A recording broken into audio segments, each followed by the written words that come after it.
Question, एक married twin flame है और उसका एक बच्चा है 6 साल का और उसके ट्विन फ्लेम की वन साइड बॉडी पैरालाइज्ड है 6 महीनों से और उसका ट्विन फ्लेम मैरिड है कार्मिक सोलमेट से और वो लोअर लेवल सोलमेट से मैरिड है। ट्विन फ्लेम ने पूछा है उसके ट्विन फ्लेम की अवेकनिंग कब स्टार्ट होगी और वो कब ठीक होगा। इस केस में आपके द्वारा ही ट्विन फ्लेम की अवेकनिंग स्टार्ट होगी और अपने पर काम करते रहो और अपने ट्विन फ्लेम को गाइड करो और मोटिवेट करो मैसेज के थ्रू, कॉल के थ्रू एक्सेट्रा। इस केस में ट्विन फ्लेम की वन साइड बॉडी पैरालाइज्ड है जिसे हेमिप्लीजिया भी कहते हैं और मैं ये सब इसलिए बता रहा हूँ कि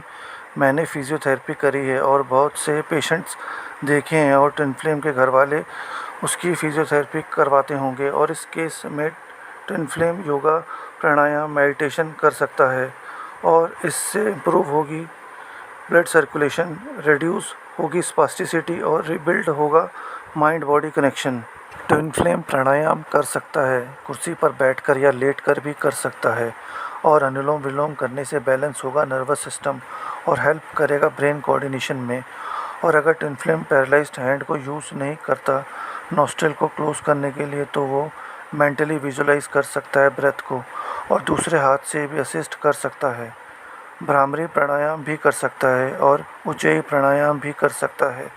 और दीर्घ प्राणायाम भी। अवॉइड करनी चाहिए अग्रेसिव ब्रीथिंग टेक्निक्स जैसे कपालभाति और bhastrika, specially early in recovery phase में। ट्विन फ्लेम विजुलाइजेशन कर सकता है बैठकर या लेटकर, अपनी आंखें बंद करके इमेजिन कर सकता है पैरालाइज्ड आर्म और लेग मूव कर रहा है और गाइडेड मेडिटेशन से हेल्प होगी ट्विन फ्लेम की। और योग निंद्रा भी कर सकता है, आसन भी कर सकता है हेल्प लेकर और कुर्सी पर बैठकर भी कर सकता है और आसन जैसे tadasana, shavasana, ardha matsyendrasana, leg raises supine position, chair assisted warrior pose, seated cat cow stretch. Physiotherapist तो एक्सरसाइज करवाता ही है जिससे मसल स्टिफनेस ना हो और ब्लड फ्लो करे डैमेज्ड नर्व में और जॉइंट मोबिलिटी मेंटेन करेगा। इलेक्ट्रिकल स्टिमुलेशन से भी ट्विन फ्लेम को हेल्प मिलेगी जिससे ट्रिगर होंगे मसल कॉन्ट्रैक्शन, मसल एट्रोफी को भी रोकेगा, स्पास्टिसिटी को भी रिड्यूस करेगा और इंक्रीज़ करेगा फ्लेक्सिबिलिटी। हेमिप्लेजिक पेशेंट्स को physiotherapy, occupational therapy, speech therapy,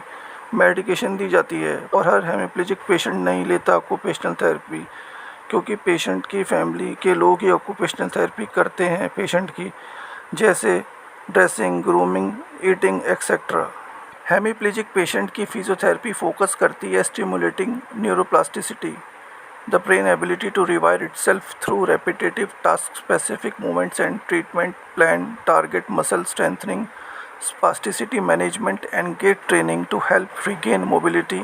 and independence in daily life। बहुत से hemiplegic patient Ayurvedic homeopathy treatment भी करवाते हैं